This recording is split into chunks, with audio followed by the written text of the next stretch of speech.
കുന്നംകുളത്ത് സ്കൂളിന് സമീപം സ്ഫോടക വസ്തു പിടികൂടി. സംഭവത്തിൽ ദുരൂഹത. തൃശൂർ കുന്നംകുളത്ത് സ്കൂളിന് സമീപം സ്ഫോടക വസ്തു പിടികൂടി. കുന്നംകുളം ചിറ്റഞ്ഞൂർ സ്കൂളിന് സമീപത്തെ പാടത്തു നിന്നാണ് സ്ഫോടക വസ്തു കണ്ടെത്തിയത്. കുഴിമിന്നലിനോട് സാമ്യമുള്ള സ്ഫോടക വസ്തുവാണ് കണ്ടെത്തിയത്. പാടത്തുണ്ടായിരുന്ന സ്ഫോടക വസ്തു മാനസിക അസ്വാസ്ഥ്യമുള്ള യുവാവാണ് സ്കൂളിന് സമീപത്തേക്ക് എടുത്തുകൊണ്ടുവന്നത്. തുടർന്ന് നാട്ടുകാർ കൗൺസിലറെയും പോലീസിനെയും വിവരമറിയിച്ചു. കുന്നംകുളം പോലീസ് സ്ഥലത്തെത്തി. ബോംബ് സ്ക്വാഡും സ്ഥലത്തെത്തിയിട്ടുണ്ട്. സ്ഫോടക വസ്തു എങ്ങനെയാണ് ഇവിടെ എത്തി എന്നതിൽ ദുരൂഹത തുടരുകയാണ്. സമീപത്ത് ഉത്സവങ്ങളോ പള്ളിപ്പെരുന്നാളോ നടന്നിട്ടില്ലെന്ന് നാട്ടുകാർ പറയുന്നു. അതോടൊപ്പം സമീപത്തെ സ്ഥലങ്ങളിൽ അടുത്തിടെയായി വെടിക്കെട്ടിനും അനുമതി നൽകിയിട്ടില്ല. ഇതിനാൽ തന്നെ സ്ഫോടക വസ്തു കണ്ടെത്തിയത് ഗൗരവമായിട്ടാണ് പോലീസ് എടുത്തിരിക്കുന്നത്. അന്വേഷണം നടക്കുകയാണെന്നും കൂടുതൽ വിവരങ്ങൾ ലഭ്യമായിട്ടില്ലെന്നും പോലീസ് അറിയിച്ചു.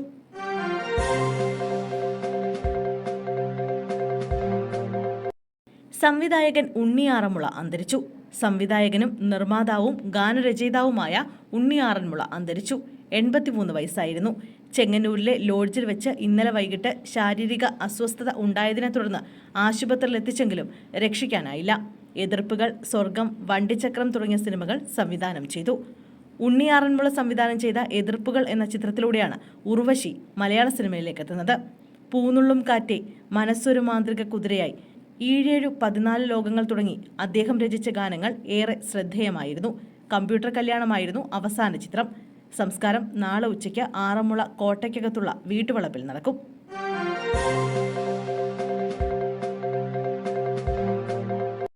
ആലപ്പുഴയിൽ കാറുകൾ കൂട്ടിയിടിച്ച് യുവാവിന് ദാരുണാന്ത്യം. ഗുരുവായൂർ ക്ഷേത്ര ദർശനം കഴിഞ്ഞ് മടങ്ങവേ കാറുകൾ കൂട്ടിയിടിച്ച് അപകടത്തിൽ ഒരാൾ മരിച്ചു. ഹരിപ്പാട് മണ്ണാറശാല തുലാംപറമ്പ് വടക്ക് പുന്നൂർമഠത്തിൽ കളത്തിൽ പരേതനായ ശങ്കരനാരായണ പണിക്കരുടെ മകൻ ശ്രീജിത്താണ് മരിച്ചത്. 30 വയസ്സായിരുന്നു.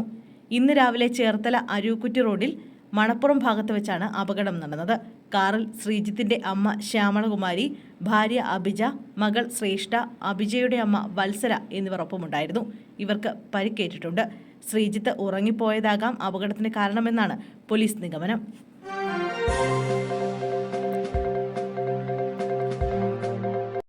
ഓൺലൈനായി വാങ്ങിയ മോട്ടോർ കണക്ട് ചെയ്യുന്നതിനിടെ ഷോക്കേറ്റ് യുവാവിന് ദാരുണാന്ത്യം.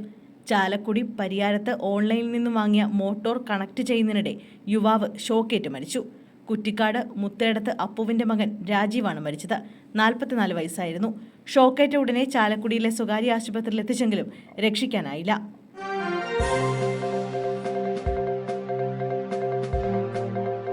എം സ്വരാജിന് തിരിച്ചടി. കെ ബാബുവിന് MLA ആയി തുടരാം. തൃപ്പൂണിത്തുറ നിയമസഭാ തെരഞ്ഞെടുപ്പ് കേസിൽ കെ ബാബു MLAക്ക് അനുകൂല വിധി.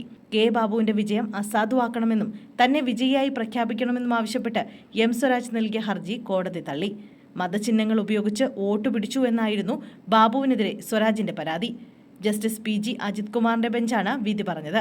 കഴിഞ്ഞ വർഷം മാർച്ചിലാണ് തൃപ്പൂണിത്തുറയിൽ കെ ബാബുവിന്റെ നിയമസഭാ തെരഞ്ഞെടുപ്പ് വിജയത്തിനെതിരെ എതിർ സ്ഥാനാർത്ഥി എം സ്വരാജ് ഹൈക്കോടതിയിൽ ഹർജി നൽകിയത്. ബാബുവിനെതിരായ ആക്ഷേപം തെളിയിക്കാൻ കഴിഞ്ഞില്ലെന്ന് കോടതി വിലയിരുത്തി. വോട്ടർമാർക്ക് മതചിഹ്നമുള്ള സ്ലിപ്പ് നൽകിയെന്നതിന് തെളിവില്ല. സാക്ഷിമൊഴികൾ മാത്രമായി പരിഗണിക്കാൻ കഴിയില്ല. സാക്ഷിമൊഴിയെ സാധൂകരിക്കുന്ന തെളിവില്ലെന്നും കോടതി വ്യക്തമാക്കി. സംസ്ഥാനത്ത് ഏറ്റവും വാശിയേറിയ പോരാട്ടമായിരുന്നു കഴിഞ്ഞ നിയമസഭാ തെരഞ്ഞെടുപ്പിൽ തൃപ്പൂണിത്തുറയിൽ നടന്നത്. LDF സ്ഥാനാർത്ഥിയായ എം സ്വരാജിനെതിരെ UDF സ്ഥാനാർത്ഥി കെ ബാബു 992 വോട്ടുകൾക്കാണ് വിജയിച്ചത്.